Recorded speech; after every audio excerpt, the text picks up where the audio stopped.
Welcome back. Today I'm going to take a look at Game 5 of the 2024 World Chess Championship between Ding Liren and Gukesh D. This video is not intended to be a recap of that game for your information or entertainment. It's meant to be me learning from that game. If you want to recap, there are huge channels like Gotham Chess and Hikaru and others that have, done in-depth recaps with their vast knowledge of chess. I don't have the vast knowledge of chess because I'm not a title player or a chess coach. I'm just a random person trying to get better at it, and hopefully I can learn from this game. Once again, chess.com has these games in a weird format, so I have copied and pasted the PGN into the analysis board where I can see it in a normal format, and I'm going to switch and look at it from the black perspective played by Ding Liren because he played the French defense again, like he did in Game 1, and this time it was a different French defense than the previous one because Gukesh responded differently. So hopefully I can learn from this because I do see the exchange variation which they saw in this game. This time I did copy over the timestamps so we can see the clocks if we need to, but I'm not as interested in that as I am in the moves that were played. So Gukesh played e4 and Ding played e6, which is the French defense. And once again, we got d4 and d5, just like we did in Game 1. But in Game 1, Gukesh here put this knight out on c3, and Ding put his knight on f6, and Gukesh pushed that pawn, and this knight retreated to d7, and they had a really long, drawn-out battle. But in this one, Gukesh took the pawn, which becomes the exchange variation of the French. And there's pretty much only one move here, and that's to take back that pawn. So both players have given up their e-pawn, and when I first started looking at the French defense, deciding to switch to this from the Caro-Kann, it was pretty apparent that anyone who enters the exchange variation is going to be happy with a draw. Now, obviously, at my level, it doesn't always result in a draw because I'm rated about 1300 rapid on chess.com. So usually one player or the other will make some huge mistake and the other player will capitalize on it, or they'll set up some pretty simple tactic and, one of us will lose. But the idea of this is a completely symmetrical position, and then whatever white develops, black develops, and you can usually get this knight and bishop out pretty quick in castle. So Gukesh played knight to f3, and Ding played knight to f6. And as is the case with most grandmasters, I assume that both of these players have played these positions dozens, if not hundreds of times, because as they're coming up through the ranks learning chess as a child, usually you study, the most common openings and you study games by grandmasters, and the next who knows how many moves have been played, how many number of times, hundreds of times up to this point, I'm sure. Actually, I think we can switch over to the opening book here and see that, yes, we're still thousands of games played by titled players in this position. And interestingly, bishop to d6, which is what I said a moment ago, is the most common move by black in this position, but c5 looks like it has a higher win rate for black. But Stockfish says if it doesn't play c5, it would play bishop to g4. I think here I would, be very likely to play bishop to d6 because I want to castle quickly. My king is exposed. My opponent's going to castle pretty quick and be able to get their rook out. But I also think I understand c5. But if I play c5 and they castle, it says they would play c3 if I played c5. But what if they castle then? And then their next move is going to be moving that rook over. And then I get the bishop out and castle. But then they take that pawn and my bishop's not defending that pawn anymore. Yeah, I'm not sure how that's supposed to play out. I think I would play bishop to d6 here, which was the most common move in the Masters database, but as we saw, c5 is the one with the higher win rate for black, at least at the master level. And that's what Ding Liren played. Stockfish says Gukesh can castle, but c3 might be slightly better. It's certainly as good. That way we don't, lose these pawns, get a separated center here. And now Stockfish is definitely saying it would play bishop to d6 or e7, and in both cases, Gukesh would take the pawn. I assume that the reason white would take that pawn after one of these two bishop moves is because then you force the bishop to move again, and it's usually considered bad to move a piece twice in the opening. But over the last couple of years, as I've studied several different openings, I've learned, probably just like you have, that many openings require you moving the piece multiple times in the opening. But here I probably would play one of those two bishop moves because, again, now that I've moved that pawn, I do need to castle. My opponent can castle quickly, but Ding Liren played c4 here, which attacks the bishop. Now, I have done this, but I was under the impression that that's not a good move. I'm curious as to what masters have played here. It looks like, by a slim majority, masters play knight to c6 here, which I would play in a slightly different version of the French, like the advanced French, because you want to add pressure to that pawn. But I also don't know the dates of these games. Like, the knight to c6 might be games from 20 years ago, and the c4 might be games from this year. That's one thing that the opening books that you can look at on these sites don't tell you, like which ones were more common recently, or which ones are, because it just shows you this is what titled players have played in the Masters database. But it doesn't tell you, like, that a bunch of those were played in the 1800s or something. For all I know, that's, some of those moves listed there are out of date now, out of fashion. And that if you had a way to select the dates here, like you wanted to limit it to the 21st century, like maybe they would all be C4. I have no idea because I don't study a lot of master games. But C4 is the second most common move. Okay, so I was wrong about that. I was, like I said, under the impression that this wasn't the best move because the bishop can just drop back either way, probably back here to C2. And then white's going to be able to play this pawn and get rid of your C pawn, chip away at the top of the pawn chain. But that's why I'm looking at these games to learn that, like, that's okay. Because I think I've been in that exact position before, and I didn't know that that was okay. I thought you were supposed to leave this pawn here. And it is slightly better for white to go back to C2, and that's what Gukesh did. And looking at the times, neither player has spent more than 5 minutes total out to 7 moves. And in a classical game, that means, they're both still deep into their prep. They both have seen these positions before, or at least looked at them during, their preparation for these games. Now bishop to d6 or bishop to g4, and Ding chose this one. Okay.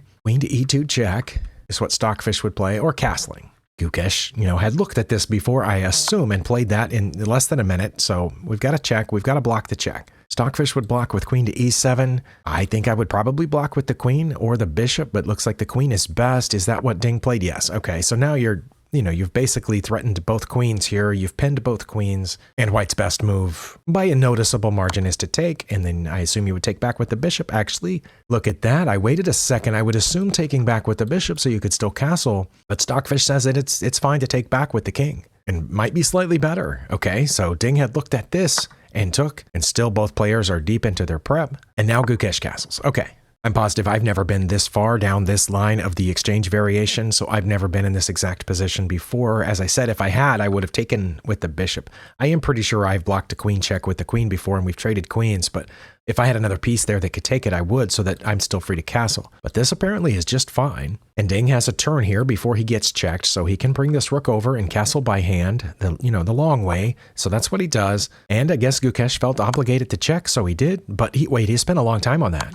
Assuming the timestamps are correctly, we go from 54 to 41. That's 13 minutes. So he was out of his prep at this point, or struggling to remember which moves he had looked at and decided upon during preparation, or during preparation had multiple moves at this point and had doubts here. So he decided eventually after 13 minutes of thinking to play that move. Well, here I think it's pretty obvious you play king to f8. We don't need Stockfish for that because that's the whole reason for putting this rook here and for taking with the king in the first place was so you could bring the rook here and castle this way. I guess the reason taking with the king was slightly better, if we back up just a little bit here, that if you take with the bishop and then they castle and then you castle and then they move that rook over, this bishop's technically hanging. But I guess it can always move back. Yeah, I'm still not sure. And now Stockfish says the bishop is slightly better. Obviously that'll change if you have a stronger engine I don't know if there was a stronger engine available, than Stockfish 16, but this is Stockfish 16 Lite, and it's not running at a huge depth because I don't have the processing power for that. So I assume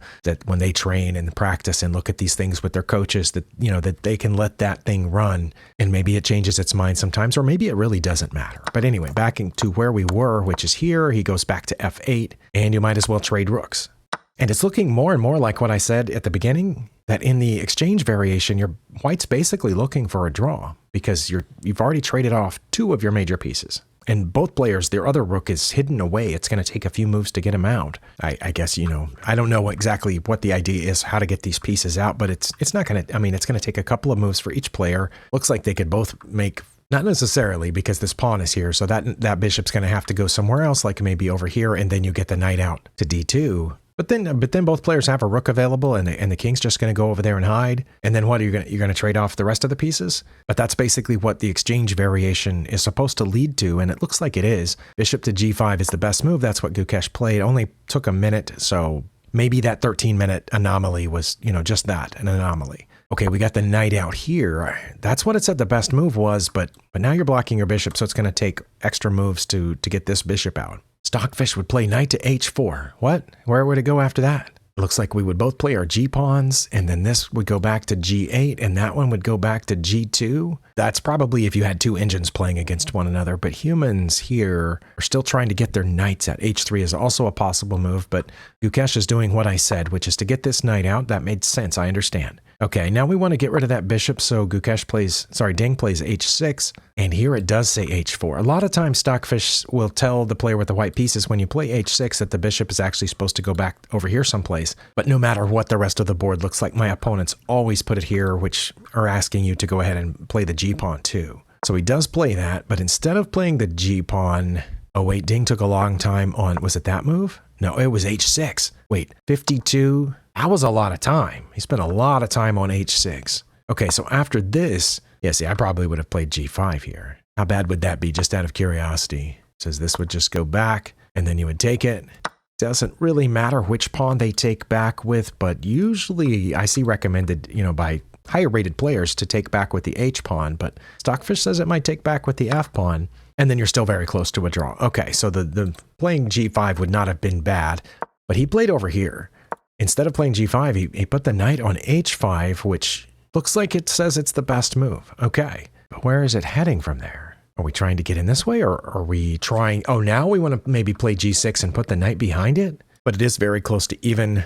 Stockfish says they would play knight to f1, trying to come up to g3 maybe? No. It says if they played that, you would expect Ding to play knight d to f6, and the bishop would take it, and this knight would take there, and then a4. But Gukesh is just doing what I said he was going to do earlier, which was to get this bishop out, get this knight out, and then bring the rook into the game. That's what he played, rook to e1. Well, now you've got to get out of check. Looks like it makes everything else is a blunder other than f8. Well, you can't go that way, right? And if you block with a piece, they're just going to take it. So that makes sense. Now the engine wants to get this bishop out this way, pointed at that knight through here. Or it still likes knight to f1. And for all I know, those are moves that were considered by these players. At my level, that doesn't make any sense to me. I don't know why you'd want to play knight to f1 except to come up here, but it doesn't say you're going to do that. But maybe you just want to block the king off. The other thing to notice here that I noticed is that Ding has not done the thing that I said, which was, to get I thought we were going to get those two pieces out of the way and then the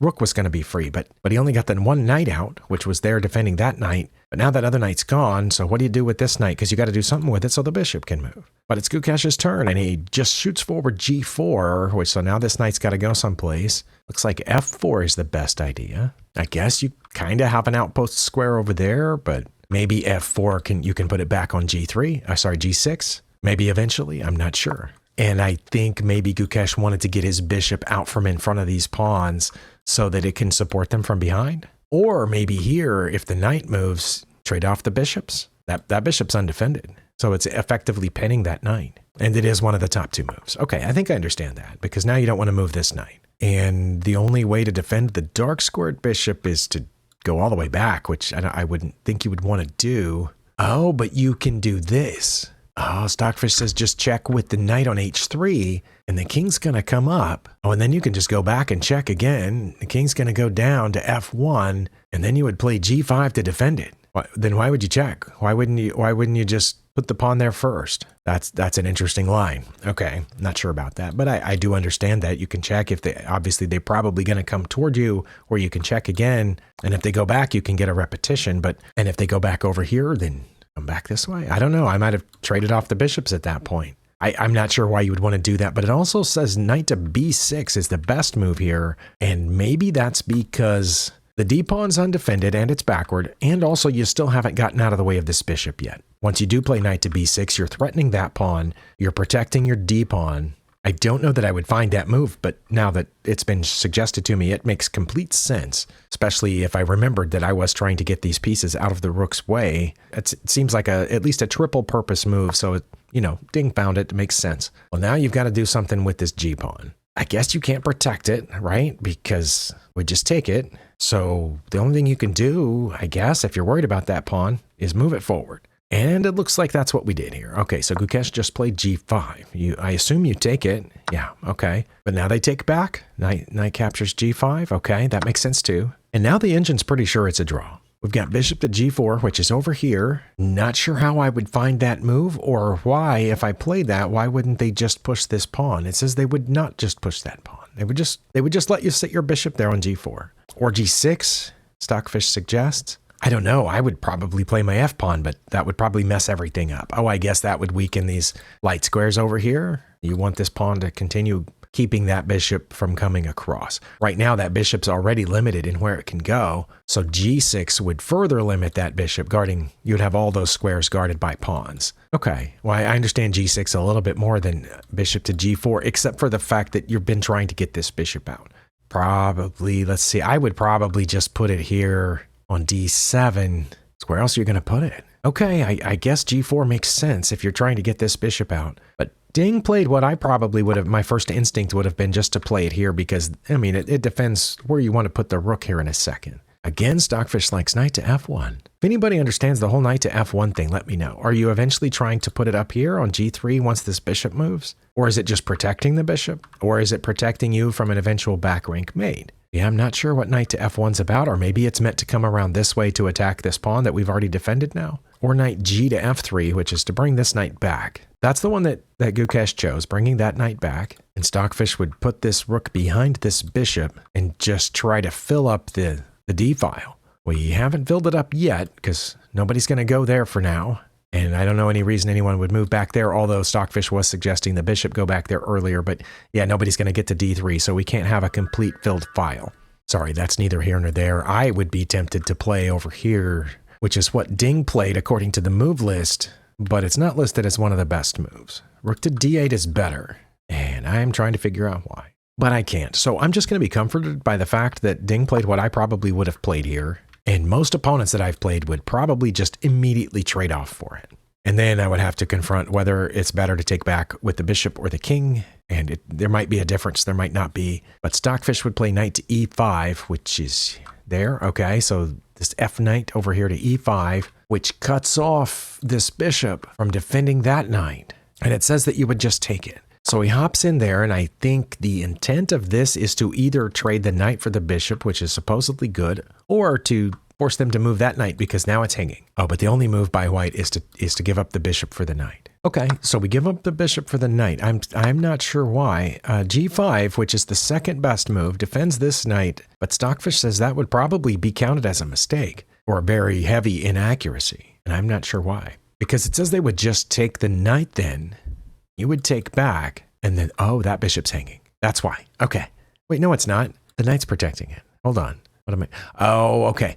The idea is you're going to lose a bishop for a knight either way. Whether you take this one now and let them take this, or they might take with the rook. I don't know. Or if you don't take that now, you protect the knight, and they take here, and then they're going to take this one, and you're going to end up losing a bishop for a knight either way, but you're going to get a bishop for a knight over there. But maybe that's going to happen anyway. Okay, so you basically have to take it with the bishop. I'm still not sure I understand that. And it is significantly better to take back with the rook. Not at my level. At my level, that's still within +1, -1, and we're fine. But I know that going from 0 to -0.65 at the Grandmaster level, that's pretty much a mistake. But why though? Why is this so much better? They take there. I'm going to take back with the rook. They're going to take back with the pawn. Then I'm going to check over here with this knight, and when they get out of check, I guess I'm going to take the bishop, which helps them to unseparate those pawns. But for some reason, it's worse to take with the pawn, and I don't know why. I thought I would have assumed that's what you wanted. It's still not technically a passed pawn because of our f pawn protecting the next square, but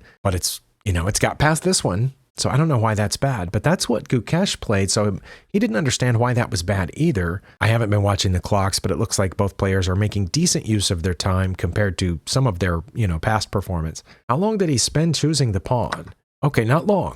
Oh, very not long, like 17 seconds. Okay, so he was sure of that before the capture. So before we took this, he had already considered everything when he put this in there, and he had determined that if Ding takes with this bishop, he's going to take. He was ready for that. He had 17 seconds. That's barely enough time to write down the previous move and reach over the board, hesitate for a moment, and then take with the pawn. Because here he spent almost 2 minutes deciding to move the knight in there, and that's when he had decided to play this pawn take. Because Ding took that pawn pretty quickly, and Gukesh took back pretty quickly. But now Ding has an edge, which he got last time with the French defense. That was in the advanced. This is in the exchange, and you're not supposed to have an advantage at this point. Okay, I'm still not sure how that gives black the advantage, but the only way to take advantage of it is knight to d3, which obviously attacks the rook. The knight's hanging. It's got to go somewhere, doesn't it? But why wouldn't you just come back? Oh, because then they would take and double these two pawns, maybe? So you want to go over there and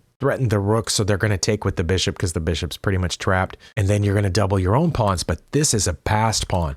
But they can pick it up pretty easily, so I don't understand. But that's the only way to take advantage of this. Ding found it. I mean, I would probably play that too in this situation if I, in one of these games where you have time to think about it. But I also might have just come back in front of that e-pawn. What would have been so bad about that? I'm curious. Okay, so he takes with the pawn here. Why is this bad? Is it because it's a retreating move? Doesn't seem that bad because it blocks off that pawn. What? Okay, that wouldn't have been that bad. It would have taken us back to even. We would have lost our advantage, but it wouldn't have been a blunder or a mistake. Maybe a mistake, but that's fine. And against one of these players, if you set me down at that moment and I played this, I wouldn't be really embarrassed about it. It's just not the move. But that's not what Ding played. He knew this was best somehow. He figured out that this is the best way. Gukesh doesn't have to take. He can play rook to b1. Oh, because you're not just threatening the rook, you're threatening the pawn. Okay, so he can save the rook and the pawn this way. But then you would take this pawn. Oh, well then I'm surprised that those two are so close. Because if Gukesh had gone over here and you took this pawn, aren't you just a pawn ahead now? It says he would come back, and for some reason you wouldn't go back in there. Now you would defend the knight with f6, but then they would attack it with f4, and you would end up having to move it to g4. And then they would take your rook, and you would take with the king. And how would black be ahead? I don't know. Okay, so back over here though, whereas this way, you don't lose a pawn and you double the black's pawns. So, well, that's what Gukesh played. Obviously, you have to take back here. There's no question. And then bishop to f4, which does, I'm not sure. Oh, it maybe guards this in case you need to move the knight and you don't want that pawn advancing. Or f3, which I also don't know what f3 is about. I guess, okay, the only thing I can think of that f3 does, I can think of two things. One is white has a dark squared bishop guarding the dark squares and doesn't have anything guarding the light squares. The knight and the rook can do some light square guarding, but you want to put your pawns to guard the light squares while your bishop guards the dark squares. I think that's one thing. Also, every pawn in a dark square is a place your bishop can't go. The other thing is possibly preventing Ding from coming in here. f3 obviously prevents bishop to g4, although it doesn't say he would play it at any point, but bishop to g4 might eventually get played because you want to protect that pawn if it ever gets to move. So maybe that's what f3 is about. Wonder how long Gukesh spent figuring out f3. Oh, just a couple of minutes, okay. I never would have found that, but I think I understand why it's a good move. There might be some completely different reason, but I found two reasons to justify that move. Now, knight to a4. Okay, threatening that pawn. And of course, if it moves, you get the other one because it's the only thing defending that one. So that would force the rook to b1. Not really force, but you know what I mean. It would strongly encourage rook to b1. Okay, but doesn't knight to c4 do the same thing? And then if they take, then you've got a protected passed pawn. But they can unprotect it, I guess. But then you can put the bishop here and stave off any problems. Or bishop to f5, which temporarily protects this passed pawn. Since you can't go to g4, I don't know if you would have wanted to, but that was my justification for f3. But anyway, I'm not sure why knight to c4 isn't suggested if a knight to a4 is. But when Ding played knight to c4, he lost a little bit. And it's because they can take. Only they have to take according to Stockfish. But then you're going to take back, and I don't see why that's a problem. So they take and they take. Okay, well, Ding's still ahead. Just a little bit. Wait, it climbed. It climbed while I talked. About back to where it was. It was about 0.6 something or 0.7.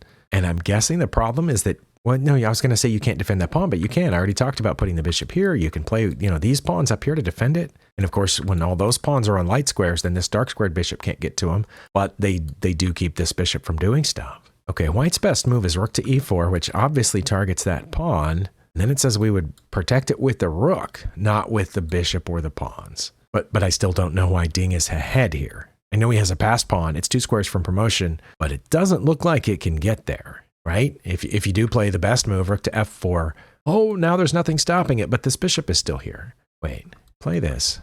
And I pushed forward and you moved this bishop. Well, then you could just promote. Wait, so why? Okay, I'm failing to understand why this is the best move. It doesn't matter if you take that pawn if you can just advance. Oh, if you just advance, you put the rook behind it and the bishop's hanging and the pawn's hanging. So you wouldn't advance it. Okay, got it. Figured that out for myself. Or bishop to f4 now, which, as we already said, guards the next square that pawn wants to go to. Rook to e4.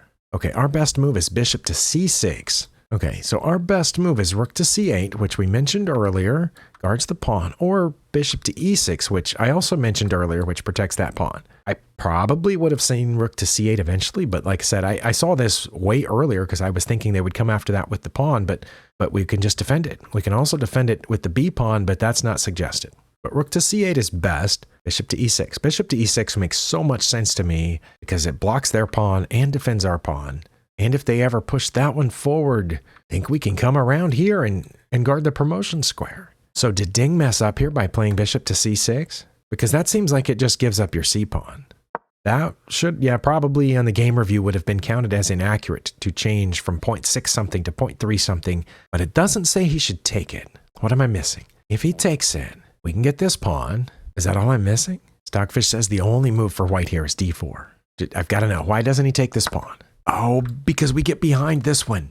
Oh, wow. So we can give up that pawn because now they can't stop this one? Wait, yeah, they can. No, because if they do that, we just go forward and they have to give up the bishop for it. Oh, okay. Well, I didn't know. But that's why you can't take that pawn is because it allows rook to d8. And that's, I guess, why rook to d4 is the only move. But h4 is the next best move, but that's still a problem because it gives up this. Then they would check us. We would come out.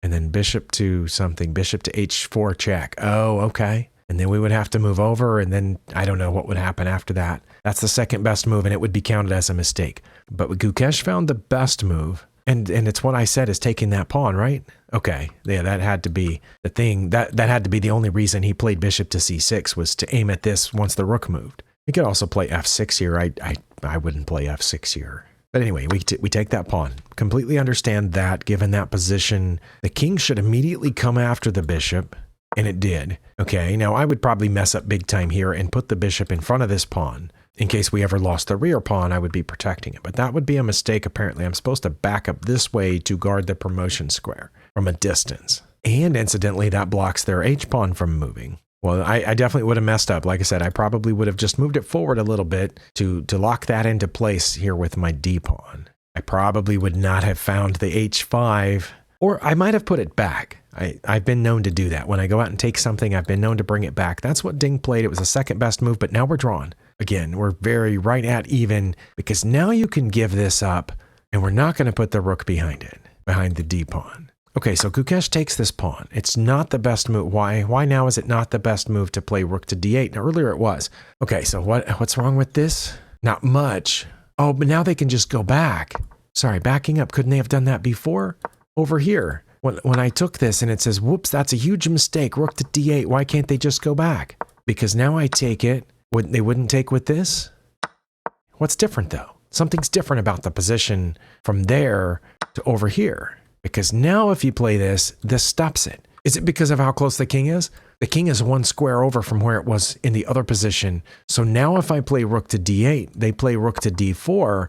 And if I take and they take, playing d2 doesn't make any sense because of this. That's got to be the difference, right? Sorry, that's not what happened. We were here. The difference between this position, taking this pawn, and the other position taking the pawn is the position of their king. White's king was on g1 earlier and could not have arrived there in time to pick off that pawn. So that's why over in the earlier position, rook to d8 made so much sense. But now because the king has moved, it came after our bishop, remember? Now it can get there in time. That was also the reason maybe that Ding should have put the bishop on h5, which would have guarded that square, so the king still couldn't get there in time. Now you got to play f6, or slightly worse is f6. That's what Stockfish says. That's the best move and a slightly not as good next best move. And in both cases, white would play rook to d4 and pick off that pawn. Those are identical lines, but they're evaluated slightly differently. The reasons are unknown to me. I would not have guessed f6 now, because wouldn't they just take it and then we take? But Ding played the thing that I said, which is about even, just like those other two moves, just like f6 and also f6. It's got to be rook to d4 here, which is what Gukesh played. You take the rook, they take back. You're basically drawn. It's opposite colored bishops, but white has a passed pawn. Shouldn't that make a difference? This pawn is passed. I guess the king can get there. e7 is the best move. Okay, that's probably what I would play. Or, okay, you could just play bishop to d5 and block that pawn right now. That's what Ding played. Well, we did say at the beginning that playing the exchange French is usually asking for a draw at the highest levels. At least that's what the impression that I was under when I first started learning the French. I don't know what my record with it is because I haven't gone back through all the times I've played it, but I always feel like it's a position that can be drawn without a major blunder. Neither of these players made a major blunder here. The game has been within +1 and -1 the whole time. It did look like Gukesh missed something once or twice because it got up, we saw, to 0.6 and maybe even 0.7 for a few turns, but then it came back down. So now b3 is the best move because, I mean, that pawn was under attack. Now king to e7, b6, it probably really doesn't matter. I'm not sure why it's giving a very minuscule advantage to white, but I'm guessing it's because they actually technically have a passed pawn. So do we, but we can't go anywhere with it because their king is right there. In fact, their king is supposed to come toward that pawn now. That's what Gukesh played. We bring our king, they take our pawn, and Ding played g6 here, which leaves it about the same. Apparently, almost anything would have left it very near even. Bishop to h4 is a move suggested, or bishop to e1. Gukesh went this king. I'm assuming he's trying to come around this way, maybe. a6 or b6 doesn't matter. That's what Ding plays. And the king went back to d3, deciding not to go through here. The engine thinks Ding should play d7 or a5, but instead he brought his king up here to f5, trying to come around. Like, where's it going? Especially if the king goes to e3, which isn't one of the top 2 moves, but that's what Gukesh played. It's still basically dead even. You can go to g4, but there's really no reason to. So Ding just went back, and Gukesh went back, and Ding came forward again, and they repeated. Okay. And they both had plenty of time left. So things got tense there in the middle, and there were a couple of situations that I wasn't sure I understood, but I gained a gleaning of. I don't think I learned as much from this one as I did from game 1, other than I was probably right about the opening itself. Once you get to this position, there are a ton of moves that white can play right now that are all going to be fine. You can get either knight out. You can probably play c3. You can probably play a5 or a4 or h4. You can probably fianchetto one or both bishops. You're going to have a very slight advantage at this point. Black's a turn behind, but also can probably do just about anything. I mean, if you wanted to, you guys could trade off your queens right now and then just do what they did, which is trade off the major pieces and go down to an endgame, a drawn endgame. All right, if any of you learned anything from this or saw something that I missed, feel free to leave it in the comments. If you made it this far in the video, my goodness, you are a wonderful person with tons of time on your hands. I really appreciate it, and I'll see you next time.